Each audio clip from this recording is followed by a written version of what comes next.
সরকারি চাকরি অধ্যাদেশ ২০২৫ বাতিলের দাবিতে গত কয়েকদিনের মতো আজও সচিবালয়ে বিক্ষোভ করছেন কর্মকর্তা কর্মচারীরা। সোমবার সকাল ১১টার পর তৃতীয় দিনের মতো কাজ বন্ধ রেখে সচিবালয়ের ৬ নম্বর ভবনের সামনে অবস্থান নেন তারা। আন্দোলনটি বাংলাদেশ সচিবালয় কর্মকর্তা কর্মচারী সংযুক্ত পরিষদের ব্যানারে সংগঠিত হচ্ছে। সেখানে আয়োজিত এক সমাবেশে নেতারা সরকারের উদ্দেশ্যে হুঁশিয়ারি দিয়ে বলেন, আজকের মধ্যেই আইনটি বাতিল না করা হলে সচিবালয় পুরোপুরি অচল করে দেওয়া হবে। সচিবদের উদ্দেশ্যে বলছি, আপনারা আগুন নিয়ে খেলছেন, আগুন নিয়ে খেলবেন না।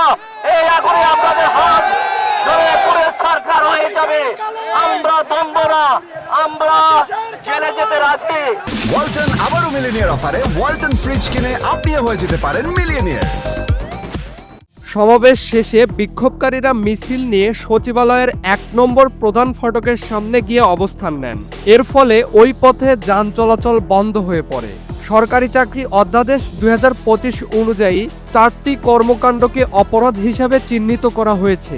এর মধ্যে রয়েছে কর্মচারীর অনানুগত্যমূলক আচরণ বা এমন কিছু করা যা অন্যদের মধ্যে শৃঙ্খলা ভঙ্গ বা কর্তব্যে বাধার সৃষ্টি করে, যৌক্তিক কারণ ছাড়া বা ছুটি ছাড়া কর্মস্থলে অনুপস্থিত থাকা, অন্যকে কর্তব্যে অবহেলা করতে প্ররোচিত করা এবং অন্য কর্মচারীর কাজে বাধা সৃষ্টি করা। এই ধরনের অপরাধের শাস্তি হিসাবে অভিযুক্ত কর্মচারীকে চাকরি থেকে অব্যাহতি, বরখাস্ত কিংবা নিম্ন পদে অবনমিত করার বিধান রাখা হয়েছে এই নতুন পরিবর্তিত সংশোধনে। নতুন আইনকে কঠোর ও একতরফা দাবি করে কর্মকর্তা কর্মচারীরা বলছেন, এটি সরকারি চাকরিতে মানবিকতা ও ন্যায়ের পরিপন্থী। রাষ্ট্রের প্রশাসনিক প্রাণকেন্দ্রের কর্মকর্তা কর্মচারীরা যখন আন্দোলনে দাঁড়ায় তখন সেটা প্রভাব পড়ে গোটা শাসন ব্যবস্থায়। Imran Hasan, SA TV digital.